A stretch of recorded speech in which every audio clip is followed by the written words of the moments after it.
Lucas, capítulo 22.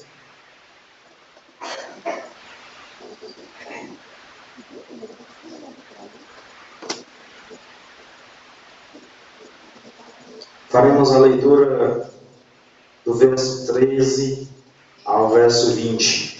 Lucas 22, do verso 13 a 20.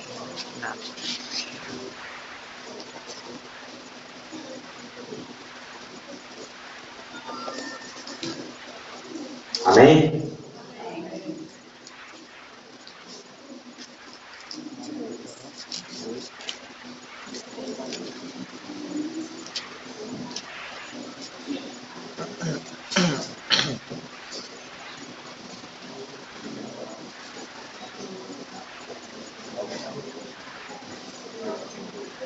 Amém, irmãos? Amém. Foram, pois, e acharam tudo como lhes dissera e prepararam a Páscoa. E chegada a hora, pôs-se Jesus à mesa e com ele os apóstolos. E disse-lhes: Tenho desejado ardentemente comer convosco esta Páscoa, antes da minha paixão. Pois vos digo que não a comerei mais, até que ela se cumpra no reino de Deus. Então, havendo recebido um cálice, e tendo dado graças, disse: Tomai-o e reparti-o entre vós.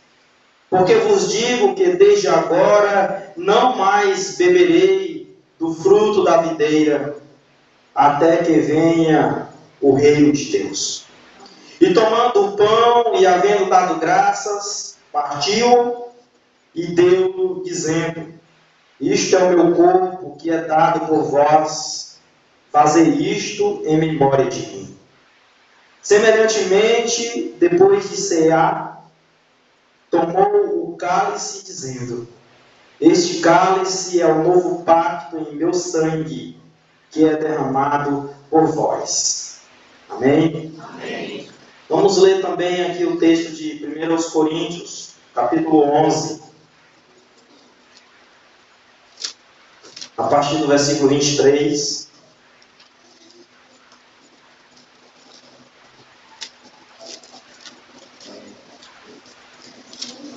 Paulo disse: Porque eu recebi do Senhor o que também vos entreguei. É o versículo 23. 11, 23. Porque eu recebi do Senhor o que também vos entreguei. Que o Senhor Jesus, na noite em que foi traído, tomou o pão. E havendo dado graças, o partiu e disse: Isto é o meu corpo, que é dado por vós. Fazei isto em memória de mim. Semelhantemente, também, depois de cear, tomou o cálice, dizendo: Este cálice é o novo pacto no meu sangue. Fazei isto todas as vezes que o beberdes em memória de mim. Porque todas as vezes que comerdes deste pão e beberdes do cálice, estareis anunciando a morte do Senhor, até que ele venha. De modo que qualquer que comer do pão ou beber do cálice do Senhor indignamente, será culpado do corpo e do sangue do Senhor. Examine-se, pois, o homem a si mesmo, e assim coma do pão e beba do cálice. Porque quem come e bebe para a sua própria condenação, se não discernir o corpo do Senhor. Por causa disto, há entre vós muitos fracos e enfermos, e não poucos que dormem. Mas se nós julgássemos a nós mesmos, não seríamos julgados. Quando, porém, somos julgados pelo Senhor, somos corrigidos, para não sermos condenados com o mundo. Amém? Meus amados, é muito comum a gente afirmar, na celebração da ceia do Senhor, que a ceia é um memorial. É uma ordenança que Jesus deixou para a sua igreja.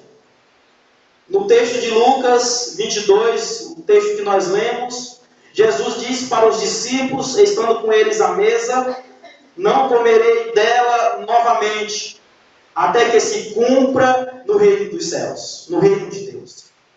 Ele nos disse para celebrar este memorial até que ele venha, até que ele volte.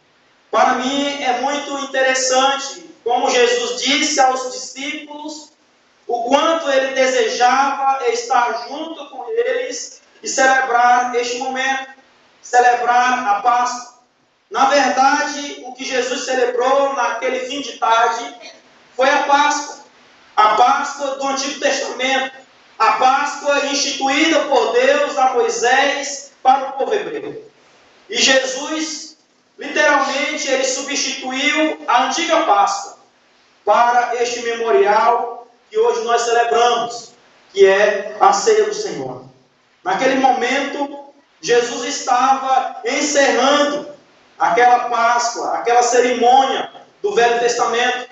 Naquele dia de celebração da Páscoa, era imolado um cordeiro, era sacrificado um cordeiro, e esse cordeiro era comido pela família que celebrava a Páscoa.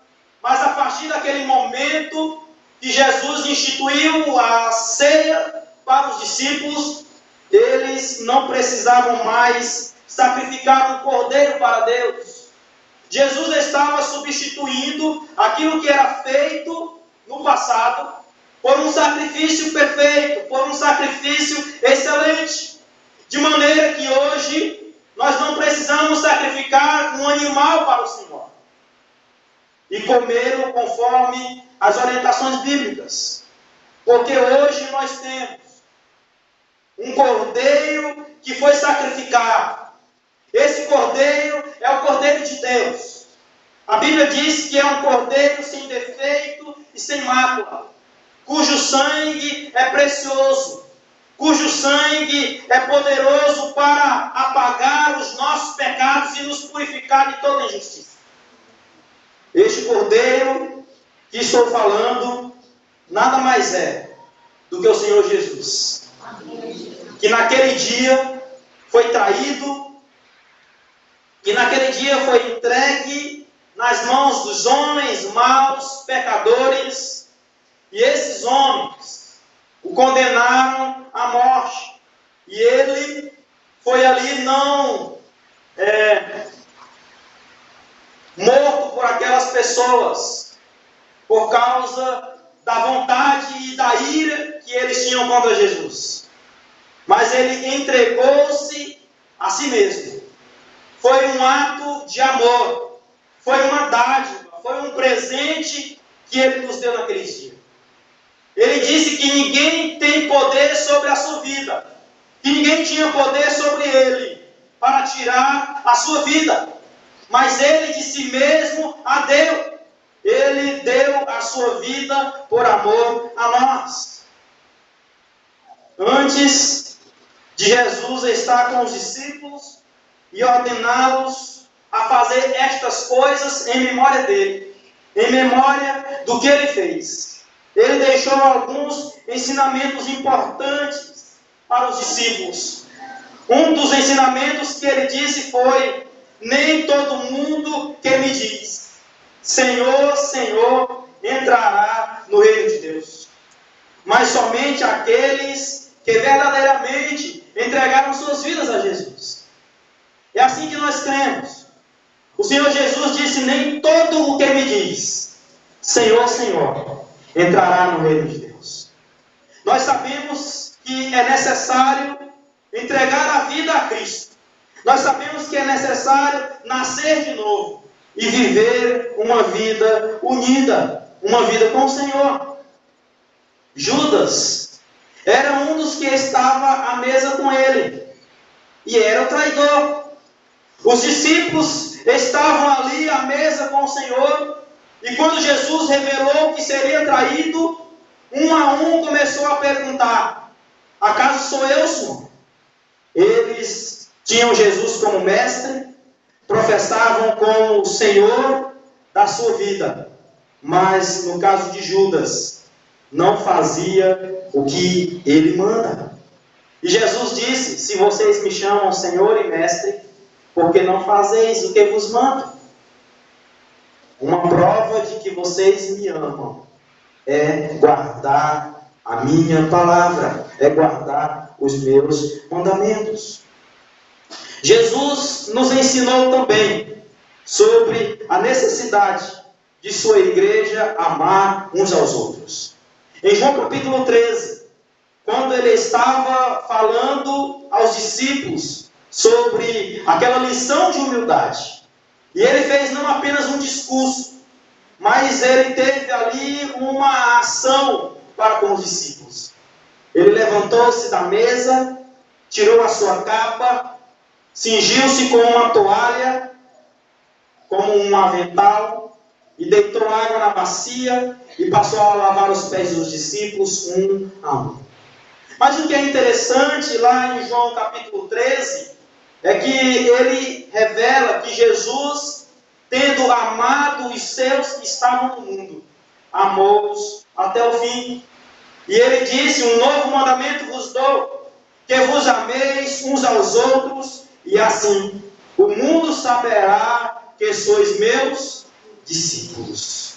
O mundo precisa saber que a igreja, que nós que professamos o nome do Senhor, estamos fazendo não apenas um discurso religioso, mas que nós, igreja, amamos uns aos outros. Amém, irmãos? Amém. Jesus falou também sobre a necessidade de servirmos uns aos outros. Servirmos uns aos outros com amor, com humildade. Quando eu sirvo o meu irmão, é uma prova de que eu o amo, de que eu estou sendo humilde para com ele. O Senhor Jesus, sendo Senhor e Mestre, lavou-lhes os pés. E quando ele se aproximou de Pedro, faltando a ele a humildade, ele disse: Senhor, tu nunca me lavarás os pés. Foi a partir de quando Jesus disse: se eu não te lavar os pés, tu não tens parte comigo, que Pedro entendeu o que Jesus estava fazendo. Ele entendeu, mas não claramente. Ele entendeu, mas não a perfeição do ensino de Jesus. Porque Jesus disse a eles: assim como eu vos lavei os pés, sendo Senhor e Mestre, fazei vós também. Assim como eu vos dei o exemplo, fazei vós também. Meus irmãos, servir uns aos outros é um mandamento recíproco da palavra de Deus. Não é uma decisão da minha vontade, servir ou não. É um mandamento da palavra de Deus, é um mandamento do Senhor. E nós, como sua igreja, devemos obedecer o que está escrito. Devemos obedecer aos mandamentos que Ele nos deu. Nós somos chamados a servir uns aos outros. Jesus também nos deixou claro nos seus ensinamentos que Ele é Deus, que Ele é o nosso Salvador, aquele que hoje está à direita do Pai e intercede constantemente por nós. Como pessoas, nós podemos em algum momento da nossa vida murmurar, reclamar até mesmo contra Deus. Se Ele nos ama, como diz na sua palavra, como deu prova na sua palavra, porque Ele deixa acontecer certas coisas, porque Ele permite que certas coisas aconteçam a nós. Judas estava ali no ministério de Jesus, estava à mesa com Ele, andava com Ele, vivia com Ele. Pedro estava ali com Jesus, andando com Ele lado a lado. Era um discípulo mais próximo de Jesus. Era um discípulo que estava declarando estar disposto a dar a sua vida pelo Senhor Jesus. Mas o Senhor Jesus disse a ele: Pedro, Satanás vos pediu para se andar, mas eu roguei por ti. Meus amados irmãos, como é bom saber que Jesus intercede por nós. Assim como naquele dia, Jesus estava intercedendo por Pedro, Ele continua intercedendo por cada um de nós. Jesus, Ele não é violento para forçar o nosso coração, para nos forçar a fazer as coisas que Ele quer, as coisas que são da sua vontade. Ele nos dá uma certa liberdade para que nós façamos as nossas escolhas, para que nós tomemos as nossas decisões. Mas a palavra de Deus nos diz que o fim de todo saber é temer a Deus e guardar os seus mandamentos. Porque no fim de todas essas coisas, nós daremos conta de todas as nossas obras. Naquela celebração, Jesus estava junto com os discípulos e Jesus introduziu na vida deles uma nova cerimônia para que a igreja pudesse comemorar como memorial até que ele volte. O apóstolo Paulo disse que é até que ele venha. Nós estamos aqui reunidos e nós temos o costume de fazer isso mensalmente. A cada segundo domingo de cada mês, nós nos reunimos aqui em volta da mesa do Senhor para celebrar esta ordenança e creio que faremos até o dia que Ele vier. Jesus tomou 2 elementos, o pão e o vinho. O pão da Páscoa era um pão sem fermento. Durante a Páscoa, a história nos diz que os judeus tiravam todos os fermentos de suas casas, para que os pães fossem totalmente puros. Um pão, uma massa que é fermentada, ela é uma massa falsificada. Nós devemos tirar do nosso coração, da nossa vida, qualquer sinal de falsificação. Qualquer sinal de falsidade da nossa vida, do nosso coração. Nós devemos tirar. Nós estamos aqui diante da mesa do Senhor e nós estamos sendo exortados sobre isso e que nós examinemos o nosso coração, que nós nos avaliemos a nós mesmos, porque nós não temos o direito de avaliar e julgar na vida do outro. O apóstolo Paulo disse que se nós julgássemos a nós mesmos, nós seríamos tão misericordiosos e não seríamos julgados. Mas quando nós somos julgados pelo Senhor, nós somos julgados para aproveitamento, que nós possamos estar considerando estas coisas. Há um homem na palavra de Deus que Jesus chamou de verdadeiro israelita, em cujo coração não havia dolo. Você sabe o que Jesus estava querendo dizer? Lá em João capítulo 1, quando ele falou sobre Natanael, Filipe conheceu Jesus, Filipe chamou Natanael para conhecer Jesus e disse de onde Jesus era. Filipe disse: conhecemos a Jesus de Nazaré, o Messias. E Natanael disse: pode vir alguma coisa boa de Nazaré? E Filipe disse: vem e vê, vem e vê. E quando Natanael chega, Jesus o chama pelo nome e diz que o viu debaixo da figueira, e que se ele cresce, ele veria coisas maiores. E ele disse: tu és um verdadeiro israelita, em cujo coração não há dolo. Você sabe o que significa dolo? Falsidade. Em cujo coração não há falsidade. Jesus disse, no Antigo Testamento, Deus estabeleceu a Páscoa, que deveria ser celebrada com pães ázimos, pães sem fermento, para mostrar ao povo a ideia de pureza, para mostrar ao povo a ideia de que a vida do homem de Deus, da mulher de Deus, não deve ser uma vida de aparência, não deve ser uma vida de falsidade. Quando nós preparamos uma massa para um bolo, uma massa para um pão, se você preparar uma massa sem fermento, você vai ver como ela reage. Mas se você injetar fermento na massa, você vai ver a massa levedar. Você vai ver a massa crescer, a massa aumentar. E o que Jesus está nos dizendo é que nós devemos viver uma vida limpa, uma vida transparente, pura, sem aparências e sem falsidade.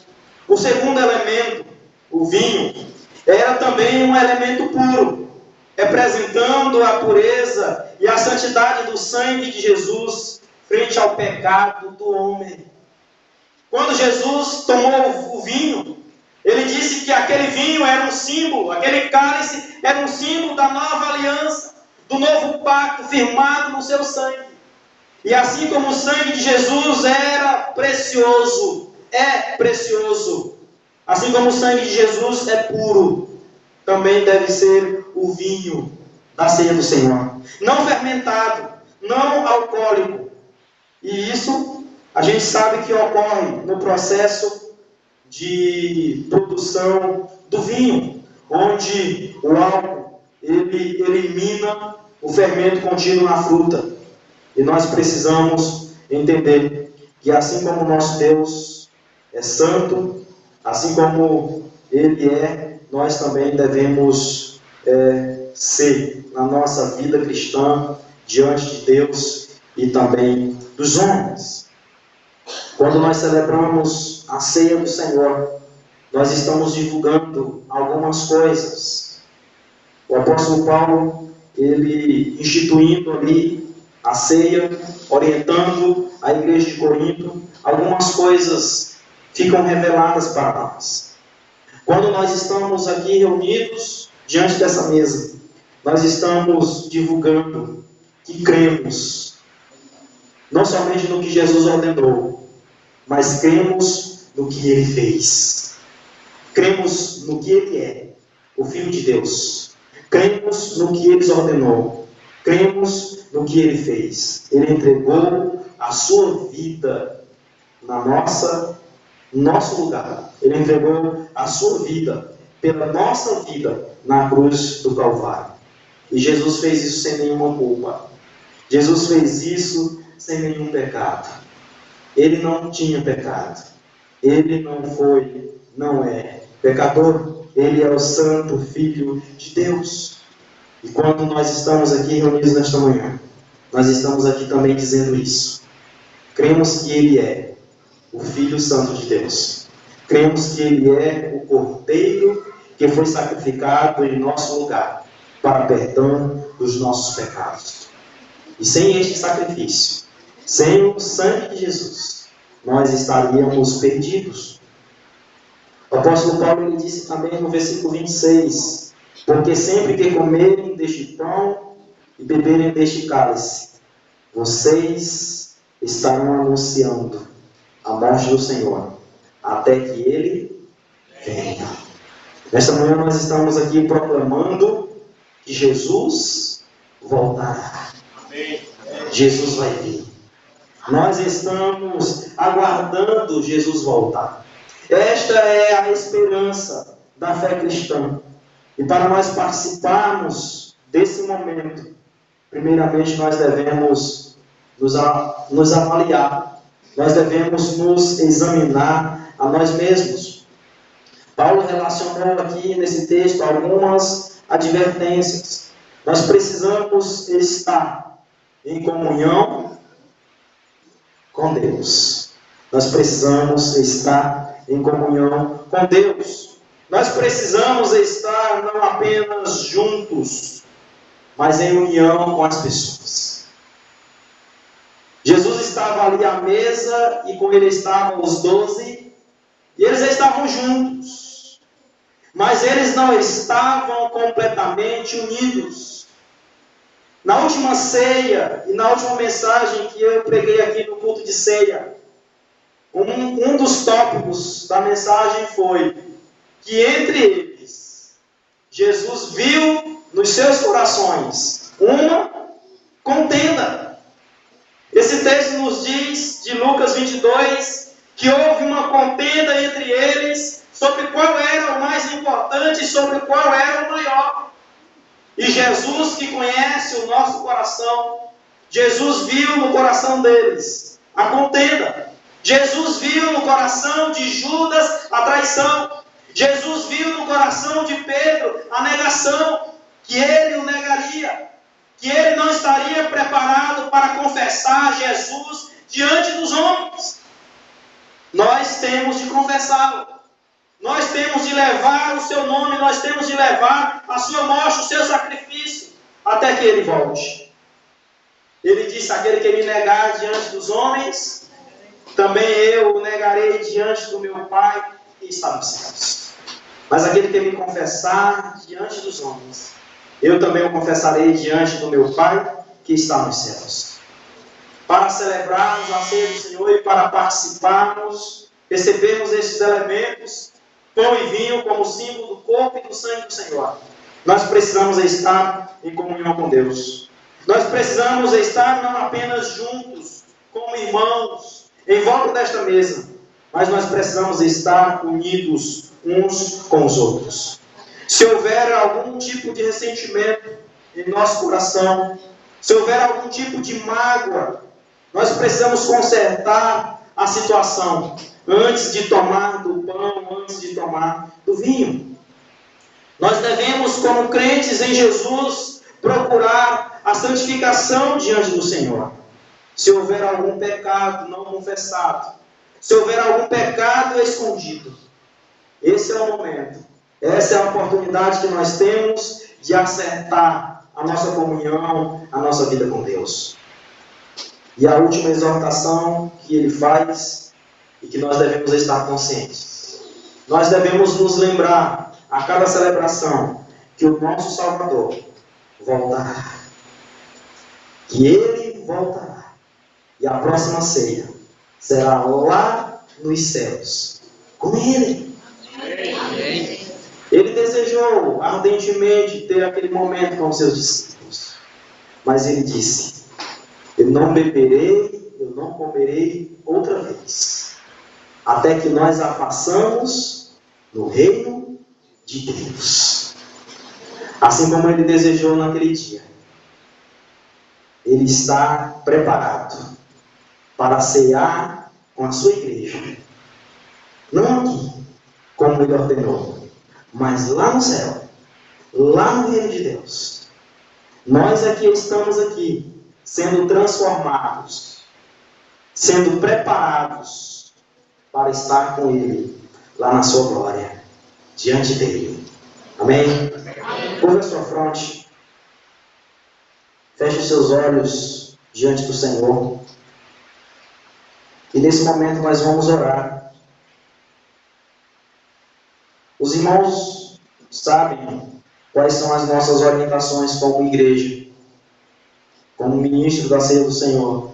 Nós orientamos que os participantes sejam aqueles que professam Jesus como Salvador, aqueles que têm Jesus como Salvador, como Senhor da vida, aqueles que foram batizados obedecendo o mandamento do Senhor, aqueles cuja vida estão em comunhão com Deus e também com a sua igreja.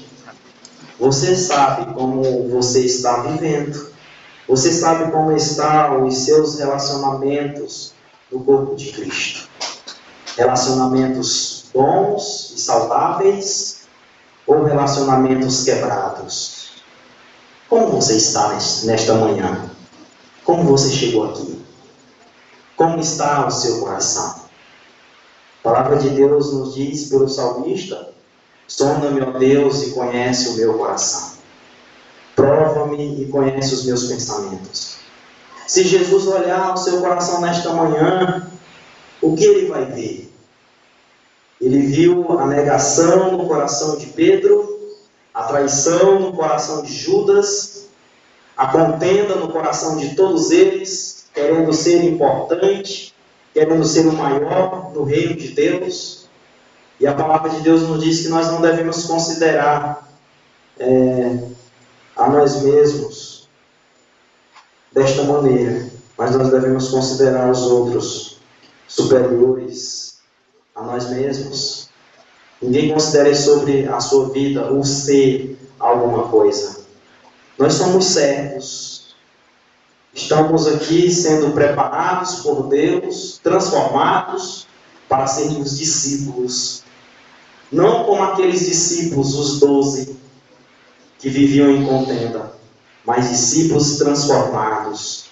Discípulos cujo coração arde para fazer a vontade de Deus, para fazer a sua obra. Nosso Deus, nosso Pai, nós estamos diante do Senhor, da tua mesa. Estamos aqui reunidos em volta da tua mesa. Estamos juntos.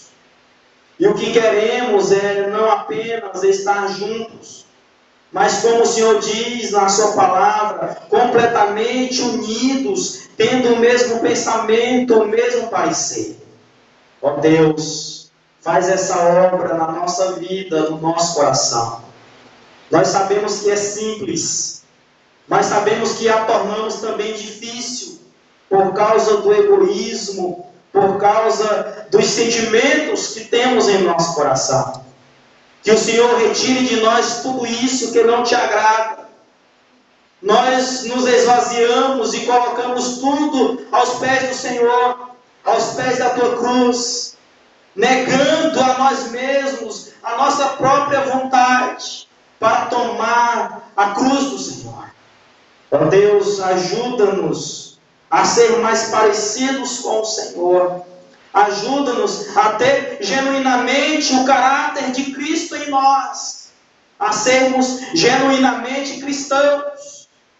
Não por causa da denominação a qual fazemos parte, mas por causa da fé que abraçamos, por causa do exemplo de imitar a vida do Senhor. Ó Deus, faz essa obra na vida de cada pessoa que está aqui nesta manhã. Faz esta obra na vida de cada filho, de cada servo teu. A partir de mim, a começar de mim. É o que te pedimos, agradecidos. Não porque merecemos, mas porque precisamos. Porque somos carentes da tua graça, do teu poder agindo em nós. Porque a tua palavra diz que o teu poder se aperfeiçoa na fraqueza. E nós reconhecemos que somos fracos, que precisamos todos os dias do Senhor. Completa, Pai, essa boa obra. É o que nós te pedimos agradecidos, desde agora e para todo sempre. Amém e amém. Louvado seja Ele, o Senhor. Meus amados, nós vamos proceder com a ceia do Senhor. Eu quero, nesse momento, convidar os irmãos que estão